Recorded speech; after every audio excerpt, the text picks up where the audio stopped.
राज्यसभा सदस्य किरण चौधरी ने रविवार को चौधरी बंसीलाल नागरिक अस्पताल पहुंचकर चुनावी हिंसा में घायल हुए लोगों से मुलाकात की और उनका हाल चाल पूछा। किरण चौधरी ने कहा कि चुनाव लोकतंत्र का महापर्व है, इसमें यदि हिंसा होती है तो यह शर्मनाक है और निंदनीय है। उन्होंने कहा कि चुनाव के दौरान हिंसा करने वालों के खिलाफ सख्त कार्रवाई होनी चाहिए और उन्हें कड़ा दंड मिलना चाहिए ताकि भविष्य में इस प्रकार की घटना की पुनरावृत्ति न हो। किरण चौधरी ने विभिन्न चैनलों द्वारा दिखाए जा रहे एग्जिट पोल को भी सिरे से नकार दिया। उन्होंने कहा कि उन्हें इन पर विश्वास नहीं है।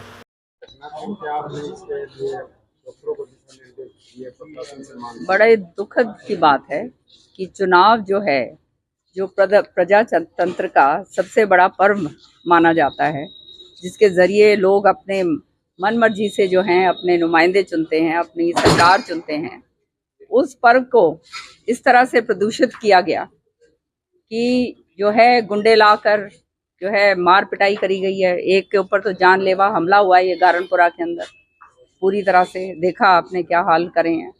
और बाकी जगह जगह पर जो है किसी की टांग तोड़ रखी है, किसी का नाक टूटा हुआ है, किसी का कहीं कुछ और हो रहा है। सारी जगह मैं मिलकर आई आज। जगह जगह पर जो है पैसे बांटे गए, जगह जगह पर सारे वो काम करे गए जो एक प्रजातंत्र के अंदर जो बिल्कुल होने नहीं चाहिए। और ये गंदगी जो है, ये पहली बार मैंने देखी है कि इस तरह की गंदगी तो शाम हल्के के अंदर खास तौर से हुई है, पहले कभी नहीं हुई। तो जनता को समझ जाना चाहिए कि ये लोग जो इस तरह के गुंडे हैं, जो बाहर के गुंडे लाकर ये कार्रवाई करी जाती है, या जो ही गांव के भी जो गुंडे हैं जिनसे कार्रवाई करवाई जाती है, तो इनको जो है इनके खिलाफ तो कड़ी से कड़ी जो है इनकी सजा ही नहीं होनी चाहिए। इनको तो बहिष्कार करना चाहिए।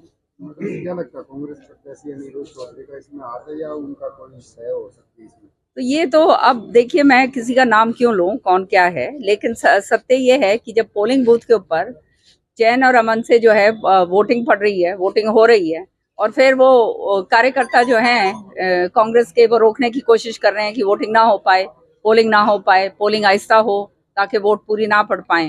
तो इसका मतलब क्या है? इसका मतलब तो बिल्कुल साफ है। और उसके बाद धमकियां दी जाती हैं कि अगर ये जो है तुम हटे नहीं तो तुम्हारे को हम जान से मार देंगे और रात को देखना तेरे को छोड़ेंगे नहीं जान से। और वही काम करा। ये तो जो है इससे ज्यादा और घिनौनी बात क्या हो सकती है? आज किसी के साथ हो रही है, कल किसी और के साथ होगी। चुनाव जो है वो आदमी के जो उसकी मन की आत्मा है वो उसके हिसाब से अपनी वोट देता है। जबरदस्ती किसको आप वो कर सकते हो? और इस तरह की जो काम ये जो तोशाम के अंदर इस बार ये हुए हैं इन लोगों के कारण, मैं तो समझती हूँ कि ये इनकी खुद की फितरत ही जो है वो गुंडागर्दी की है, तभी ऐसे हाल हुए। कभी हमने तो 4 चुनाव मैंने लड़ लिए, कभी भी ये हाल मैंने तो देखा नहीं। क्या मांग?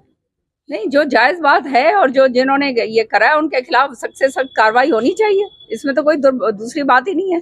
सामने प्रत्यक्ष को प्रमाण की जरूरत नहीं है, आप सबने देखा हॉस्पिटल के अंदर वोटिंग भी कम हुई है, तो किस प्रकार देख रहे हैं? नहीं, तो यही कारण है ना, जहां पर जाके दबाव डाला जाता है कि यहाँ पे वोटिंग ना हो, यहाँ पे रुकवाया जाए, इस तरह की मंशा से कर रहे हैं, तो इसका मतलब तो बौखलाहट है, पूरी तरह से बौखलाहट है। नहीं तो ये तो बड़े चुनाव जो है बड़े आराम से जो है वोट का मतदान होना चाहिए। और उसके अंदर जो भी रुकावट डालता है वो तो सबसे बड़ा गुंडा है। एग्जिट पोल भी कल आपने देखे हैं, तो क्या देख रहे हैं, किस प्रकार रहेगा? आप देख रहे हैं हरियाणा में, आपने पूरा हरियाणा घूमा है, तो क्या लगता है? एग्जिट पोल जो है ये तो इनके ऊपर मैं तो कभी इन पे मैंने विश्वास करा नहीं है, क्योंकि बार बार हमने देखा है मध्य प्रदेश के अंदर एग्जिट पोल आए थे,